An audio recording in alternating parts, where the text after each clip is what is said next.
What is going on, everybody? It is Frank the Tank, and today I'm bringing you something different on my channel. So we're all on lockdown, we're all on quarantine, whatever you want to call it, and yeah, just like many of you, I can't bowl either, and it's killing me. And for those of you who are wondering, that Brunswick Hero video that I did, it was not done during the quarantine or lockdown. It was done way before, and luckily I had it saved. I was actually going to release it when I got, or if I got 3,000 subscribers, but I figured, you know, because I had nothing, and I really didn't want to leave you guys out in the cold, I put out that community post that, do you guys want to see it now, or should I wait till 3,000? And over 80% of you voted yes, you wanted to see it now, so that's why I released it. But anyway, this is a video that's been on my to-do list for a little bit. Shout out goes to Andy S and KazPlu22, I think, for giving me the idea for this. So what we're going to be doing is, I think you can tell based on the title, but I'm going to clarify it. I'm going to be watching some pretty much most of the old videos that I made back when my two-handed approach wasn't that great, and basically, you guys already know, it got better throughout that year that I was learning the two-handed style. And yeah, we're just gonna watch through them, analyze my approach, and I'm gonna basically tell you what I did to improve on that. And I will tell you now that it really wasn't a whole lot that I did. I basically just did one thing over and over, and I just kept adding in those changes. So, yeah. If you think I did anything like weird or something like that, or some secret training thing, no, I didn't. Trust me. So we're going to go ahead and we're going to start with bowling video number 3, where it all began. The two-handed style practice session. So we're going to full screen this, we're going to skip ahead a little too much. So we're going to start with this slow-mo clip here. So I want you guys to focus first on the footwork. That's all I want you to look at. Don't look at anything else. Look at that right there. Look at the amount of, look at the distance that I put in my steps. That is outrageous. That was one thing already that I'm doing wrong. And the reason for that was because when I first started out bowling, my friend Fernando, he taught me the one-handed, the traditional one-handed way. I had already known about the two-handed, but I just didn't try it. But yeah, we went to practice for the first time, my very first practice session with him. I was nervous, and I was like, oh dude, this is gonna be a disaster. But anyway, he gave me some pointers. He said, do this, you should do this, stand here, so on and so forth, and I got used to that. And when I turned to the two-handed style, I had no idea that the correct place to stand was the second set of dots rather than the further set of dots, which are a little bit further back. So that's why in this video, it's noticeable. You can see I put a massive amount of distance in my steps. Look at that. The skip step was actually pretty good, and I literally I had only tried the two-handed style once, and then I made this video. So, you know, for not having done it for you know, a pretty long time, that was actually not bad. So the footwork was pretty good. It's just that distance in the steps that I put.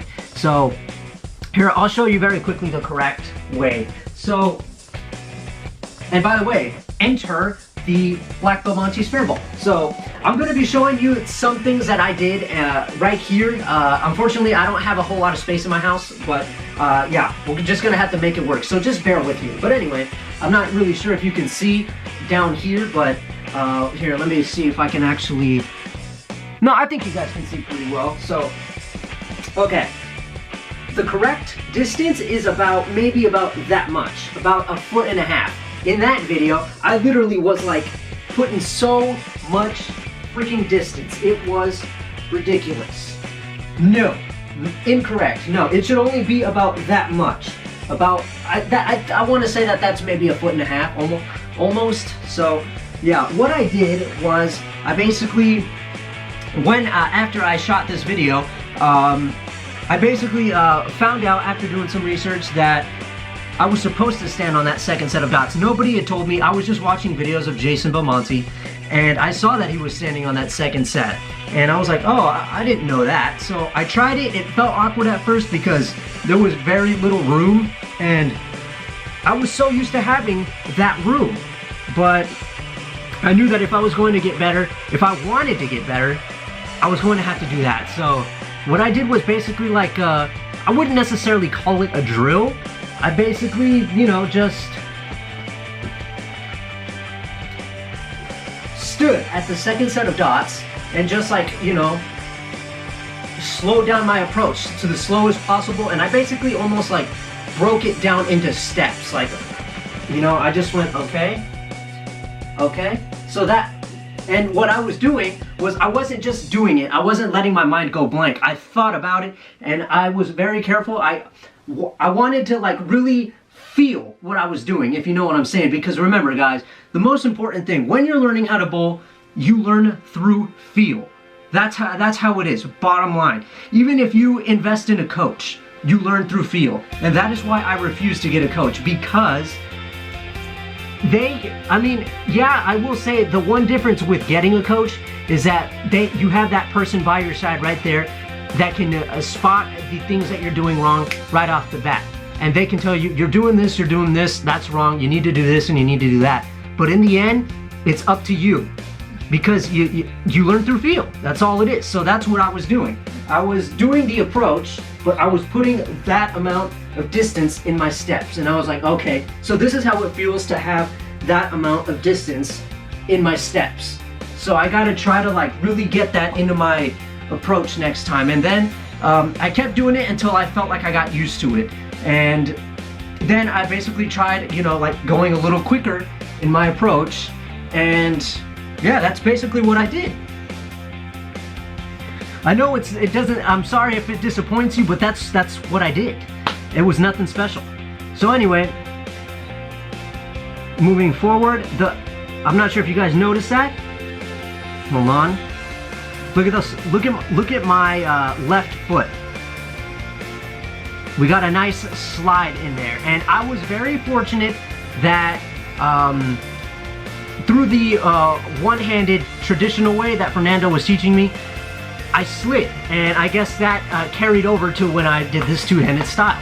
I know a lot of problems that a lot of beginners have, one-handed and especially two-handed, is that they plant that step at the foul line rather than slide.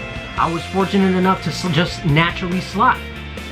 So that's why I have a lot of trouble trying to help people with the ones who, you know, plant their steps, because I didn't have that problem. So how can I really, you know, help you correct that? So the only thing I will tell you guys, for those of you who plant, what you can do is, when the bowling alleys open up again, is try a foul line drill. And what you can do is this. Go, not like literally right up to the foul line, but give yourself some, you know, enough distance so that you can slide. What you can do is set yourself up like this. You know, this is basically like if you were doing the skip step, okay? So do this and then just slide, okay? And get the feel for that. Remember, don't just let your mind go blank. Don't just do it. Get the feel for it. So like that, with your right leg in front, and have your arms like that, like, you know, the swing, and then slide. And then of course you want to have the ball in hand, and when you're at the bowling alley, once you've gotten the hang of that, what I can tell you is try implementing that into your entire approach. However, don't do the approach at your normal pace. Do it like, you know, in parts, you know, break it down, take it slowly, be patient, don't frustrate yourself. Remember, these things take time to learn. It took me a year, remember? So, remember that.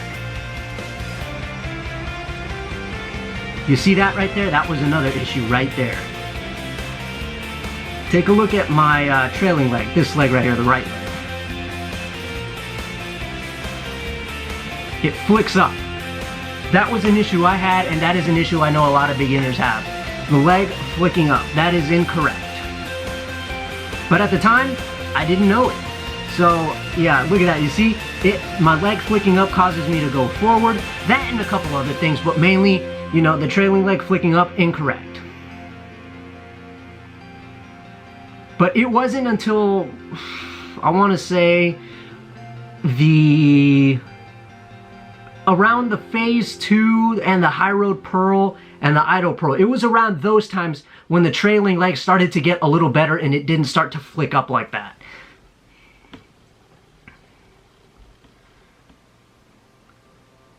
So yeah, now let's go ahead and let's rewind this back again, and this time let's focus on things going up, you know, happening on the upper body part of the approach. So take a look at my arms right there. As you can see, I'm already doing things wrong. Look at that. I'm basically just cradling it. I'm not even like stretching my arms out as you should, remember. All right. You're standing, take your first step. On your second step, the arms should come out and should be nice and straight. But as you can see there, I practically just had it like that. And then my upper body tilted forward, but I still didn't even bother moving my arms, and I was practically cradling it. So that was something that I did wrong. And then I will tell you, a few weeks after I'd made this video, I continued to, you know, have the ball like that, like practically cradling it. And a teammate of mine in league pointed this out, and he was like, you're just holding it. You're not really putting any swing into it. Try like actually swinging your arms. And then I tried it, and he was like, there you go. It's not the greatest, but you got some swing in there, finally. Try to keep doing that. And then I took my camera to the bowling alley, and I noticed the big difference there. And that's when I was like, okay, so I really got to work on this swing now. And then, I guess that pretty much covers it for this video, because there's nothing really more to say other than another thing that I was doing wrong as well was, let's try to find a shot here. Let's keep it going. I know there was a shot in here. One that doesn't have me falling off balance. But man, that's just a shot. Look at that. It's absolutely terrible. Oh, this is cringy. If there's one thing I feared, it was watching back my old videos. I mean, I'm surprised that I still got the scorecard and everything right. But yeah, I think it was this one here. Yeah, so take a look at that. My supporting arm is nowhere to be found because it is like down here or something. All right, that is incorrect. At that time, my arm was here when it should have been there. You know, if you guys can see that. So it was here, but it should have been there, nice and straight. But like I said, at the time, I was just beginning. So can you really blame me for that?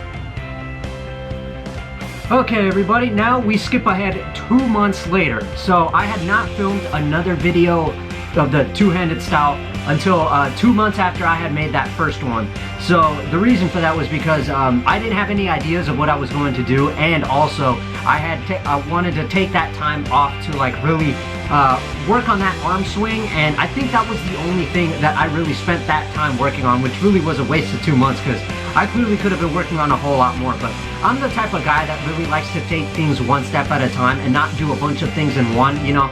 I'm just not that kind of guy that rushes things because everything goes horribly when I try to rush things. So yeah, 2 months later, at this time I had, you know, gotten a lot smarter about the game, you know, learned a bunch of things. And yeah, that was when I'd gotten the beautiful Belmo spur ball, which is now right there still with us. Have not used it ever since the day I bought that clear electric blue spare ball, which I'm now using, and I have absolutely no problem with it getting completely torn up because, you know, it's not a special rare ball. And part of me does regret using that one because it has a couple of chips and scratches on it, but it's no big deal. So yeah, a lot of people gave me flack for that one, for using the Belmo spare ball when I probably should have left it on display like that. So let's go ahead and let's take a look here. Here we go. Yeah, the side-by-side comparison. So here's it's way too clear. Look at that. See that? I had gotten it a little bit more correctly in this video. I had actually stretched my arms out this time, whereas in that first video I was cradling it. So oh yeah, and I had actually been I corrected the distancing with my steps and by, you know, standing on the second set of dots. So yeah, look at that. Beautiful. At least I got some swing in there. It's not high enough, but at least I got something. And then, of course, rose up too high at the foul line, but again, at the time I didn't know that I was doing that wrong. Trailing leg still not really correct, and then as you can see, the knee bend, not really there. But, you know, I find it kind of crazy that I was able to stand up, you know, and not really lose my balance. And another issue that I did have that somebody pointed out was, you see that right there, how I'm just walking back like that? I did that on every single shot at that time, and that was wrong. I was told, don't do that. Try like posting your shot more at the foul line. Don't just walk back. Part of posting your shot also allows you, like, you know, because as you're walking back, you're basically focused on, you know, your mind is not where it should be, and where it should be is watching your ball as it goes down the lane, so you know what to do for the next shot in case, you know, you did something wrong, or if you did strike. So that's something I didn't do. I was, I guess you could say, slightly distracted by me walking back like that. So yeah, it's pretty crazy how the littlest things can actually, you know, hurt you the most. So anyway, yeah, it was pretty clear that I was working on the arm swing, and as I told you guys, I did like that drill where I would slow down my approach and just get the feel for what it was like to have that arm swing up here instead of just cradling it. So okay, everybody, now we're gonna go and skip the Crux Prime video, and I believe that was the, let me see. Yeah, we're gonna go ahead and we're gonna skip the Crux Prime and the Fever Pitch versus Pitch Black because no changes had really been made in those videos. I had stuck to what I had in that video where I made that 2-month comparison or whatever. So this is where a major change really came about. Somebody told me, and several others as well had told me, like, your backswing is okay, but it needs to get higher. It's still a little too low. So that's what I really took the time to work on here, was just getting more backswing in during the High Road video. So you're gonna go ahead and we're gonna take a look at that. Beautiful, even higher. It's very, very noticeable. Let's actually, there we go. Look at this. Now that was really, really not good what I did there. I'm not sure if you guys can see it. Let me backtrack a little there. Look at that. Look how high I am. Wrong. See, grab this Fever Pitch here. On that up, like, you can see it there, I was like way the heck up here, which was completely unnecessary. All I had to do was just be here, but I was way the hell up there. And boy, did I look like an idiot. And you can kind of tell in my approach that I was way up here, because you can see me, like, my upper body practically get pushed forward as I'm up here. Whereas today, I'm practically just here now, and you can see it's not forcing me forward. So take a look here very carefully. I'm gonna slow it down here. Luckily this thing that I'm watching, I think it's called Windows Media Player, allows you to do this. Look at that, slow playback, which is really nice. So let's actually play back here. You see, look at my upper body just practically go like that, you know, because I'm way the heck up there when I shouldn't have been. Luckily, when I started learning how to tuck my elbow in rather than just keeping my arms out like that, that whole thing about me having the ball way the hell up here, it was stopping, so yay for that. But yeah, the arm swing, as I said, that's where the change really, really happened. I started getting higher, and I started getting right up to about there, where it should be, whereas before I was like just about maybe there, I would say. When, for those of you who don't know, the swing should be there, all right? That's where you should be. It shouldn't be any higher than that, shouldn't be any lower than that, it should be right there, just past the hip. And to know that you did it right, look at that. You see, perfect L shape right there forms? That's how you know you're doing it correct. So try, for those of you who are wondering, that's the correct way to go. That's the correct height for the swing, I guess you can say. Right there, just passing the hip. So remember that. And as you can see, I can get it perfectly right here. Look at that. Beautiful. You can see I was clearly working on that one. Unfortunately, look at how bad I look like after releasing the ball. Rising up too much, trailing leg, ugh, a little bit of knee bend, and then the supporting arm, pretty good position. Same thing with my throwing arm, good position. So overall, you know, whatever. But again, I guess how I managed to work on that, again, I did the same thing with slowing down my approach, getting the feel for what it's like to have the ball here, having that swing real high up there. And that's basically what I did. So now I guess we move forward to the next one, which we go all the way to bowling video number 15 because no changes were made up until bowling video number 15, which was the phase 2, because I'd basically taken kind of like a small little vacation from this whole bowling thing, and I went to the Sonoma County Open in the PWBA, and I thought it would be cool to like vlog it. So let's go ahead and let's look at the phase 2, beautiful Rugrats intro there. So let's take a look, see here. In here, I noticed that the backswing wasn't as good as it was in the high road video, which is kind of crazy. In a way, I guess you could say I was kind of reverting back to my old habits just a little bit. See that? You can see it right there. I practically get forced forward because I have the ball so high. Let me slow it down, actually. Slow playback. Bring it back just a pinch. Take a look. Watch me get forced forward. Look at that. See? Because I had the ball way up there. Ugh, horrible. So yeah, the backswing to me, like, just doesn't seem as good as it was in the high road video. Seems just a slight bit lower, but you know, it pretty much, that's the correct way to do it. Again, I didn't tuck the elbow in at this point, but I did make a change in shoes. You can see here I'm wearing the Dexter SST 6s. I think this is where I started using the down low shot a little bit more. But yeah, things are a little bit better here. The trailing leg is not flicking up as much as it did. I'm leaning in just a pinch on the shots, which is good. I'm not rising up too high. Supporting arm and throwing arm are both in the correct positions.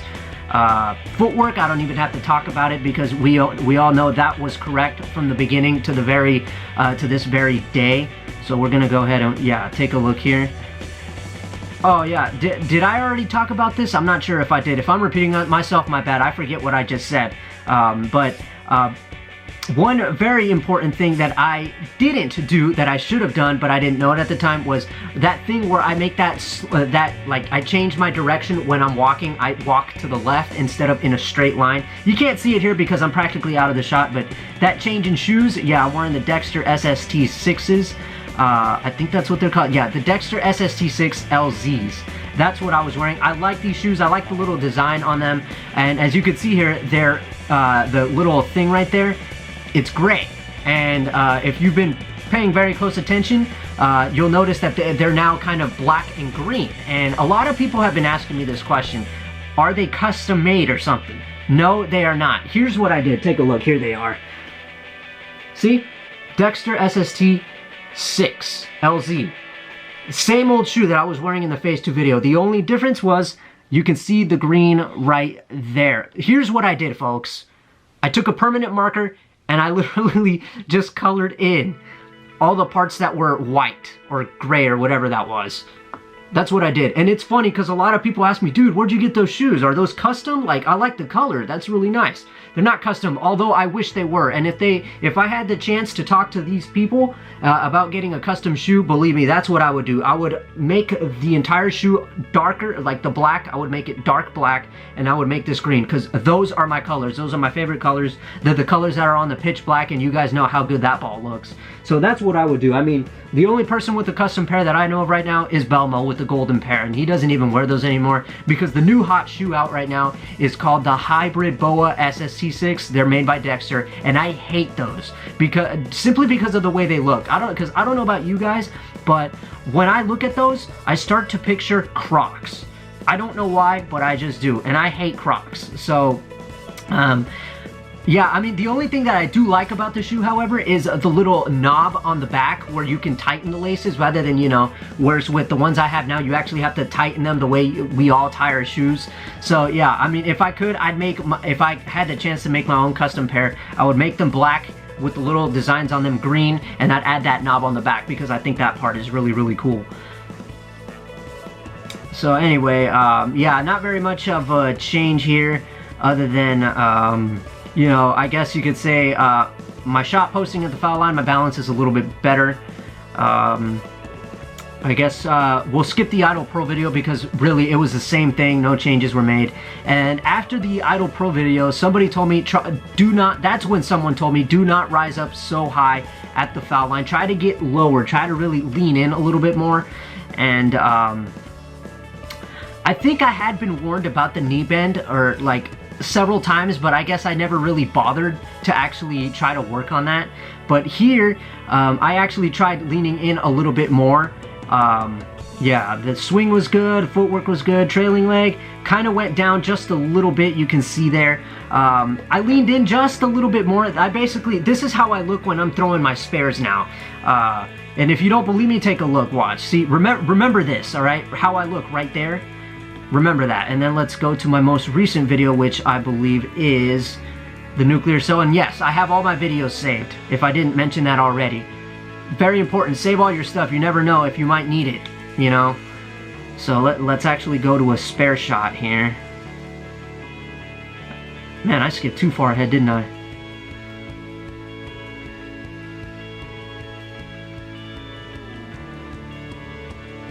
See that?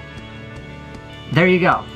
Basically, the way I looked in that High Road Pro video, shooting most of the, you know, throwing most of my, throwing that High Road Pro, look at this. Same thing. That's basically how I look when I shoot my spares. That's how I do. You don't need knee bend. You don't need that trailing leg to sweep over. You just need to go nice and straight. And that's what I did here. So at least I know that carried over to my spare shooting. So anyway, going back to it. So the High Road Pearl here. Here we go. So yeah, really the only change that had been made here was that I tried to lean in a little more rather than rise up. And it's not really that noticeable unless you look at it from the side, but you know, I tried to do that, but basically I look like if I was shooting my spares. No knee bend, trailing leg is kind of okay, supporting arm, throwing arm good, footwork good. Ball speed was like 13, 14, very low 14. But yeah, really apart from that, no other changes. Yeah, that's really all I had done there. So I guess now we move forward to the IQ Tour, and a little bit of a change had been made here. It's not really a big change, but oh, and this is something that I gotta mention to you guys. The biggest problem that I had, this was the biggest obstacle for me when I was learning the two-handed style, was trying to get lower after releasing the ball. That was the problem I had. The reason for that was because basically, every time I had to learn something new and I tried to do it, I felt like I was doing it right, but when I look back at the footage, I was actually doing it wrong. So let me show you. When I would let go of the ball and I would, you know, be like that at the foul line, and I was up like this, I felt like I was low, but when I looked back at the footage, I still wasn't low, so that was tough. It was more like a mental thing for me. I was like, well, how am I gonna do this? How do I get the feel for this? How do I know how low I'm supposed to be? Am I gonna get too low? Am I gonna get too high? When I was down here, I would feel like I was way too low, so I would rise up. But you know, luckily I got around that, and now, you know, that's practically me at the foul line now, so thank God I got that figured out. But that was the biggest obstacle for me. That's why you don't see me get that low up until, I would say, the maybe bowling video number 23, which is, what is this? Oh, the Night Prowler. No, I would say a little bit ahead of that. I would say probably at around, probably when I did the High Road Nano video, I would probably say is when I officially got like my approach down like in a solid way. It still needed some work, but I was practically there. So yeah, the IQ Tour Emerald, going back to it. Let's see here. Yeah, things were practically the same here, if I do say so myself.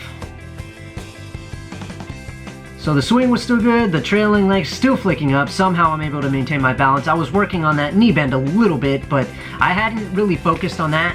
I was still trying to focus on getting low at the foul line. But yeah, pretty much the same thing as in the High Road Pro video, except I would say this looks a little bit cleaner. So yeah, now we skip forward to the Pro Motion video, and there's something I'm gonna tell you now is the IQ Tour Emerald video was filmed on July 9th, and then the Pro Motion video was filmed in August. So I had taken a month, 1 month to really practice and get my approach better so that I would look much better in the Pro Motion video when I filmed it. So I did a whole lot of work. It was here where I really put in the work to try to get better. And you're gonna see why. Check this out.